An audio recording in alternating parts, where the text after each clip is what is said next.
Hello everyone, welcome to all of you. ये हमारी thermodynamics की सीरीज़ का लेक्चर नंबर 2 है। और इस वीडियो में हम लोग बात करने वाले हैं थर्मोडायनेमिक इक्विलिब्रियम के बारे में। सबसे पहले थर्मोडायनेमिक थर्मोडायनेमिक इक्विलिब्रियम क्या होता है। ठीक है, थर्मोडायनेमिक इक्विलिब्रियम क्या होता है ये समझेंगे। तो कोई सिस्टम को आप कब कहेंगे कि वो थर्मोडायनेमिक इक्विलिब्रियम में है। तो देखो, 3 तरीके के इक्विलिब्रियम अगर सिस्टम एक साथ अचीव करता है तो उसको आप थर्मोडायनेमिक इक्विलिब्रियम में कहते हैं। पहला, अगर वो थर्मल इक्विलिब्रियम में है विद सराउंडिंग, क्या है, थर्मल इक्विलिब्रियम। EQM लिख लेता हूँ, इक्विलिब्रियम को शॉर्ट में लिख दिया मैंने, EQM। ठीक है, तो पहला क्या है, थर्मल इक्विलिब्रियम में है। दूसरा, अगर वो सिस्टम क्या है, मैकेनिकल इक्विलिब्रियम में है, मैकेनिकल इक्विलिब्रियम में है। और तीसरा, अगर आपका सिस्टम केमिकल इक्विलिब्रियम में है।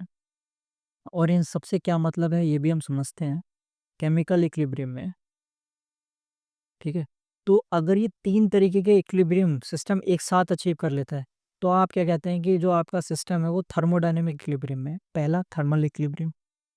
इसका मतलब है अगर सिस्टम जो है आपका, जो सिस्टम है और सराउंडिंग है, उसका टेम्परेचर सेम है, ठीक है, उसके उसके बीच में कोई टेम्परेचर डिफरेंस नहीं है। दूसरा, सिस्टम के डिफरेंट पार्ट्स में डिफरेंट नंबर ऑफ जो पार्टिकल्स हैं, उन सब में डिफरेंट पार्ट्स में सिस्टम के जो टेम्परेचर है वो सेम है, वहां पर भी कोई टेम्परेचर डिफरेंस नहीं है, तो सिस्टम जो है वो थर्मल इक्विलिब्रियम में माना जाता है। ठीक है, तो किसी भी तरीके का टेम्परेचर डिफरेंस नहीं है तो थर्मल इक्विलिब्रियम।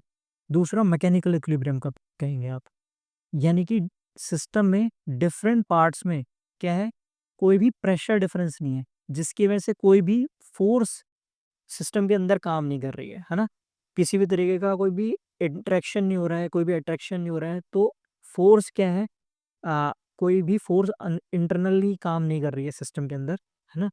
और क्या है, प्रेशर डिफरेंस नहीं है। फोर्स कब काम करेगी, जब दो पार्टिकल्स के बीच में प्रेशर डिफरेंस होगा। ठीक है, तो कोई भी तरीके का प्रेशर डिफरेंस नहीं है तो उसको कहा जाता है मैकेनिकल इक्विलिब्रियम। ठीक है, उसे क्या कहा जाता है, मैकेनिकल इक्विलिब्रियम।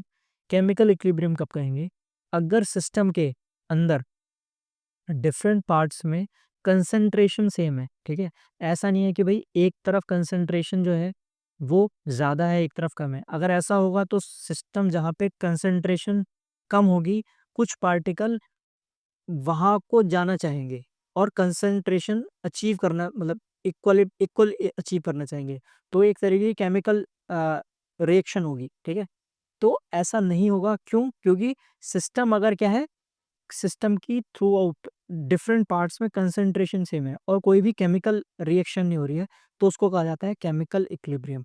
तो अगर ये सिस्टम तीनों तरीके के इक्विलिब्रियम अचीव कर रहा है तो उसको कहा जाता है थर्मोडायनेमिक इक्विलिब्रियम। ठीक है, इस चीज़ को आप अपनी लैंग्वेज में लिख सकते हैं।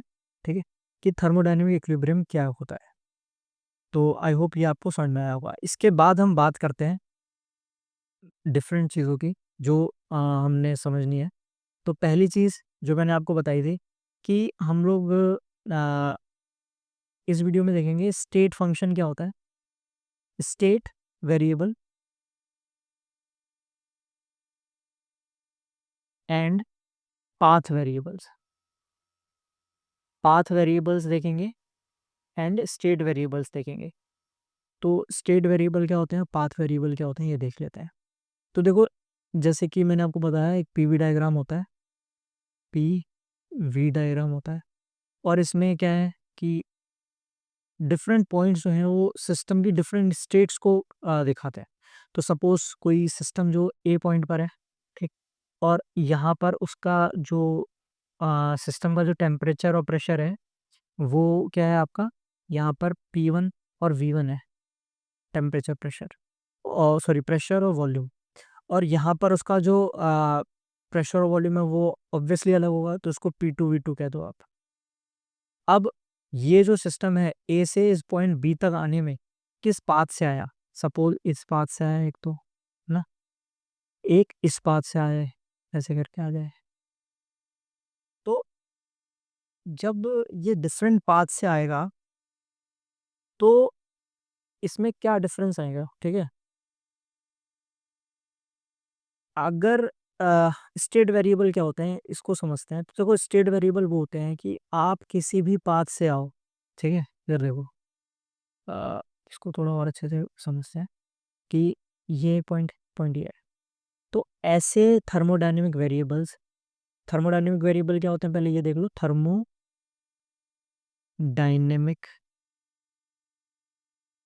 वेरिएबल, ये मैंने पिछली वीडियो में भी आपको बताए थे, जो कि एक सिस्टम की स्टेट को बताते हैं, जैसे पी, वी, टी, है ना, ई, एस, है ना, और भी बहुत सारे होते हैं। तो वो सारे जो हैं थर्मोडायनेमिक वेरिएबल है। तो प्रेशर और वॉल्यूम यहाँ पर अलग है, यहाँ पर अलग है। अगर मैं इस पाथ से आता यहाँ पर बी पर, या इस पाथ से आता, तो क्या ये प्रेशर और वॉल्यूम इस पॉइंट पर चेंज हो जाते? नहीं होते, ठीक है, वो सेम ही रहते। इस पॉइंट पर अगर P1 V1 है तो इस पॉइंट पर भी P1 V1 ही रहेंगे। वो इस बात पर डिपेंड ही नहीं करते कि आप किस पाथ से आए हो। आप इधर से सीधे आ जाते तब भी कुछ भी, कोई भी अंतर नहीं होता। इस पॉइंट पर तो प्रेशर और वॉल्यूम वही रहता ना। तो ऐसे वेरिएबल ऐसे वेरिएबल जो सिर्फ स्टेट पर डिपेंड करे, ठीक है, पाथ से इंडिपेंडेंट रहें कि आप किस पाथ से आ रहे हो, ठीक है। तो स्टेट वेरिएबल को आप क्या कहते हैं? स्टेट वेरिएबल कहते हैं ऐसी चीज़ों को, या क्या कहते हैं, पॉइंट वेरिएबल भी कहा जाता है। पॉइंट वेरिएबल भी कहा जाता है। और ये क्या होते हैं? पाथ इंडिपेंडेंट होते हैं। पाथ इंडिपेंडेंट होते हैं, पाथ पर डिपेंड नहीं करते कि आप किस पाथ से आ रहे हो। आप इधर से आओ, इधर से आओ, इधर से आओ, इस पॉइंट पर जो प्रेशर और वॉल्यूम है वो P2 V2 ही रहेगा, ठीक। अब दूसरी बात आती है पाथ वेरिएबल क्या होता है। तो प्रेशर, अभी ऊपर जो हमने देखे इसके एग्जांपल क्या हो गए स्टेट वेरिएबल के? यार, इसके जो एग्जांपल हो गए, एग्जांपल्स क्या हो गए इसके? प्रेशर हो गया, वॉल्यूम हो गया और टेम्परेचर हो गया। ये इसके एग्जांपल्स हो गए। इसके बाद अगर मैं बात करूं किसकी? पाथ वेरिएबल, पाथ वेरिएबल्स की। तो पाथ वेरिएबल क्या हो गए? पाथ वेरिएबल जो पाथ पर डिपेंड करें, जैसे सपोज पीवी डायग्राम का फिर से एग्जांपल लेते हैं अपने, और ये है पी और ये है आपका वी। आप इस पॉइंट से इस पॉइंट तक आए, ठीक, इस पॉइंट से इस पॉइंट तक आए, ये था ए, ये था बी। अब ए से बी तक आए आप, और ए से बी तक आने में आपने ये पाथ लिया। अब अगर मैं कहूँ कि भाई ये जो आपने करा है इस सिस्टम का, कि अगर आपने एक तरीके से वॉल्यूम बढ़ा दिया, ठीक है, यहाँ पर क्या था, P1 था, V1 था, अब यहाँ पर P2 V2 हो गया है, P2 V2 हो गया है। इसका आपने क्या करा, इस पाथ से आए और ये वॉल्यूम यहाँ पर था, कम था, और यहाँ पर आप ऐसे लेके गए इसको, तो इसका वॉल्यूम बढ़ा दिया, एक्सपेंशन कर दिया। ये थर्मोडायनेमिक एक्सपेंशन जो करा है आपने ए सिस्टम का बी में, ठीक है, इसके लिए इसमें आपने कितना वर्क किया, अगर मैं आपसे ये पूछूं, तो वर्क आप कैसे निकालेंगे? वर्क निकालेंगे आप एरिया अंडर द कर्व, ठीक है, एरिया अंडर द कर्व निकालेंगे। तो इस एक्सपेंशन में जो एरिया अंडर द कर्व आएगा वो W1 आएगा। ये निकाल दोगे आप, इसके नीचे का पूरा एरिया निकाल दोगे। क्लियर है बात? लेकिन लेकिन सपोज आप इस पाथ से ना आकर अब आप दूसरे पाथ से आते, ठीक, आप इस पाथ से आते, ये वर्क बी पॉइंट तक लाने के लिए आप ये वाला पाथ चूज कर लेते। अगर आप ये पाथ चूज कर लेते तो एरिया अंडर द कर्व अलग आता, और वो एरिया अंडर द कर्व आता है ये पूरा। तो वो क्या होता है, वो आपका होता है W2, और W2 क्या होता है, ज़्यादा होता W1 से। तो W2 क्या होता है, ज़्यादा होता है W1 से उस केस में, और ये क्या होता, वैल्यू अलग आ जाती। तो यहाँ पर एक चीज़ है, वर्क क्या कर रहा है, डिपेंड कर रहा है कि आपने कौन सा पाथ लिया, ठीक, सिस्टम को ए पॉइंट से बी पॉइंट तक ले जाने में आपने कौन सा पाथ लिया, इस पर डिपेंड कर रहा है क्या, वर्क। Work W। तो ये क्या है, पाथ डिपेंडेंट है, पाथ डिपेंडेंट। और ये भी एक वेरिएबल है थर्मोडायनेमिकल, ठीक है। तो ये पाथ डिपेंडेंट है। ऐसे ही क्या होती है, आपका जो हीट होता है, हीट Q, वो भी पाथ डिपेंडेंट होता है। तो हीट और वर्क दो पाथ डिपेंडेंट वेरिएबल हैं। ये डिपेंड करेंगे कि आप सिस्टम को ए पॉइंट से बी पॉइंट तक जब लेके जा रहे हैं तो आप किस पाथ के थ्रू लेके जा रहे हैं। लेकिन कुछ वेरिएबल जैसे प्रेशर, वॉल्यूम, टेम्परेचर, ये सब चीज़ें इस चीज़ पर निर्भर नहीं करती कि आप किस पॉइंट किस पाथ से लेके जा रहे हैं। ये सिर्फ इनिशियल और फाइनल पॉइंट पर ही डिपेंड करती हैं, प्रेशर, वॉल्यूम और टेम्परेचर। लेकिन वर्क और हीट जो है वो पाथ डिपेंडेंट होते हैं, पाथ वेरिएबल्स होते हैं। वो डिपेंड करते हैं कि आपने कौन सा पाथ लिया था सिस्टम को ए पॉइंट से बी पॉइंट तक ले जाने के लिए।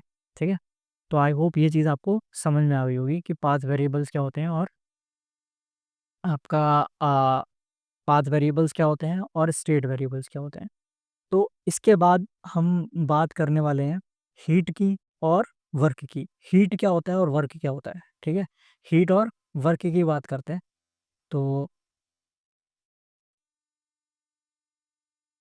हीट एंड वर्क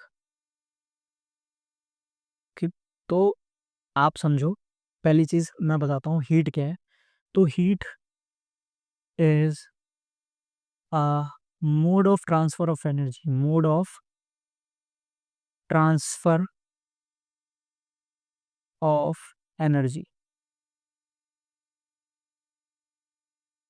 हीट क्या है? Mode of transfer of energy है। यानी कि हीट जब आप किसी सिस्टम को देते हो, कोई सिस्टम है आपके पास, आपने अगर उसको क्या करी, सिस्टम को आपने अगर हीट दी कुछ, तो आप क्या कर रहे हो, उसमें एनर्जी ऐड कर रहे हो एक तरीके से। अगर आपने हीट दी है सिस्टम को, ठीक है, तो अगर आप क्या कर रहे हो, सिस्टम को हीट दे रहे हो तो इसकी एनर्जी बढ़ जाएगी। क्लियर है बात? और अगर इस सिस्टम से हीट ले ले रहे हो तो इसकी एनर्जी कम हो जाएगी। तो जब आप हीट ऐड या फिर सब्सट्रैक्ट करते हो सिस्टम से, तो आप क्या कर रहे हो, उससे उसमें एनर्जी ट्रांसफर कर रहे हो। एनर्जी या तो आप उसकी गेन होगी या तो एनर्जी उसकी लॉस्ट होगी। ठीक है, तो लेकिन किसी स्टिल सिस्टम में आप ये नहीं बता सकते कि हीट क्या है ना। आप ये नहीं कह सकते कि इसमें इतनी हीट है ना। हीट तभी तक उसका अस्तित्व है जब तक आप उसको ट्रांसफर कर रहे हो, है ना। वो ऐसा नहीं है कि किसी सिस्टम में हीट होती है कि भाई इतनी हीट है ना। तो ये सिर्फ क्या है, एक mode of transfer of energy है हीट। क्लियर है बात? अभी इसमें समझेंगे भी इसको और अच्छे तरीके से, लेकिन अभी दूसरी चीज, वर्क। वर्क क्या है? तो work is also a mode of transfer of, a mode of transfer of energy. यानी कि आप जब किसी सिस्टम में वर्क करते हो, है ना, तो भी आप क्या करते हो, सिस्टम में एनर्जी ट्रांसफर ही करते हो। जैसे कि सपोज एक सिस्टम है, ये यहाँ पर है, ये सिस्टम है आपका, ये यहाँ पर है। आपने इसको 1 मीटर की हाइट पर ऊपर कर दिया, 1 मीटर ऊपर उठा दिया इसको। तो इस सिस्टम में क्या होगी, एनर्जी इसकी बढ़ जाएगी। कैसे? इसकी पोटेंशियल एनर्जी बढ़ जाएगी। वो पोटेंशियल एनर्जी कैसे बढ़ेगी?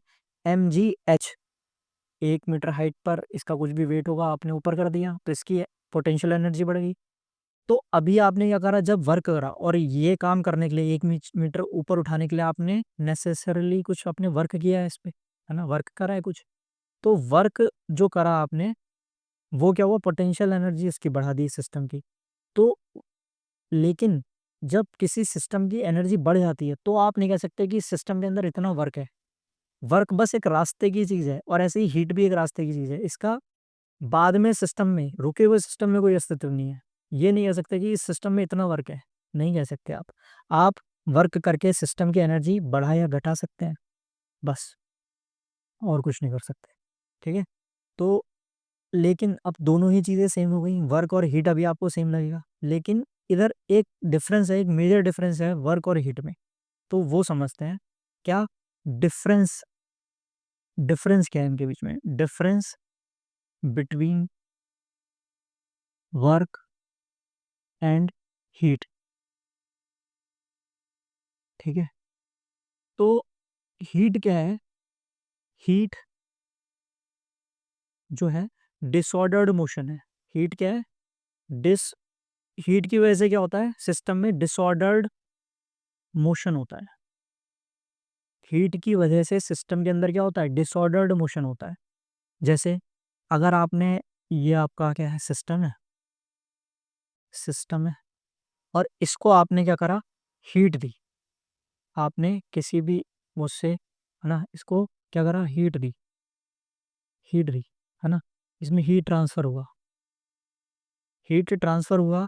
तो ये सिस्टम के जो भी पार्टिकल्स होंगे, इस सिस्टम के जो भी पार्टिकल्स होंगे उनमें एनर्जी बढ़ जाएगी, उनके अंदर काइनेटिक एनर्जी बढ़ जाएगी और रैंडम मोशन करने लगेंगे, है ना, रैंडमली मोशन करने लगेंगे वो जो पार्टिकल्स होंगे। तो लेकिन वो कोई ऑर्डर्ड मोशन नहीं होगी। जब एनर्जी आएगी उस सिस्टम के पार्टिकल्स के अंदर हीट सप्लाई करने की वजह से, तो वो रैंडमली मोशन करने लगेंगे, लेकिन वो कोई ऑर्डर्ड मोशन नहीं होगी, है ना। तो हीट क्या है, हीट की वजह से सिस्टम में क्या होता है, डिसऑर्डर्ड मोशन होता है। जब हीट बढ़ेगी, एनर्जी बढ़ेगी अंदर के पार्टिकल्स की, तो उसके अंदर क्या होगा, डिसऑर्डर्ड मोशन होगा। लेकिन जब हम वर्क करते हैं, जब हम क्या करते हैं, वर्क करते हैं, तो सपोज आपका सिस्टम ये था, आपने क्या करा, सिस्टम को के ऊपर वर्क करा और सिस्टम को 1 मीटर ऊपर लेके गए आप, है ना, 1 मीटर ऊपर ले गए। जब 1 मीटर ऊपर लेके गए तो अब सिस्टम यहाँ पर आ गया, लेकिन जो पार्टिकल की पोजीशंस हैं सिस्टम में, जैसे पहले थी वैसे ही अब है ना, वो चेंज नहीं हुई। उसका मोशन हुआ, इस जगह से उधर चले गए पूरा सिस्टम पार्टिकल्स, लेकिन वो जो मोशन हुई वो क्या थी, एक ऑर्डर्ड मोशन थी, ऑर्डर्ड मोशन थी। तो हीट की वजह से ऑर्डर्ड मोशन होती है, ठीक है। और सॉरी, वर्क की वजह से क्या होती है, ऑर्डर्ड मोशन होती है, और हीट की वजह से डिसऑर्डर्ड मोशन होती है। और दोनों को ही आप किसी स्टिल सिस्टम में नहीं बदल सकते कि कितना हीट है कितना वर्क है।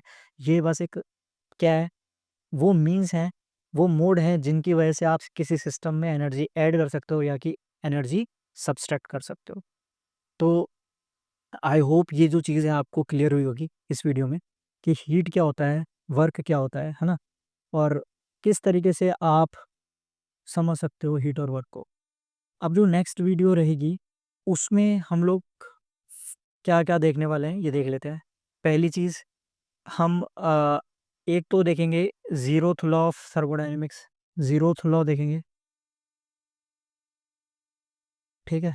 और आप फर्स्ट लॉ देखेंगे, एक फर्स्ट लॉ पढ़ेंगे हम अच्छे से, ये काफ़ी इंपॉर्टेंट चीज़ें हैं। एंड इसका सिग्निफिकेंस भी देखेंगे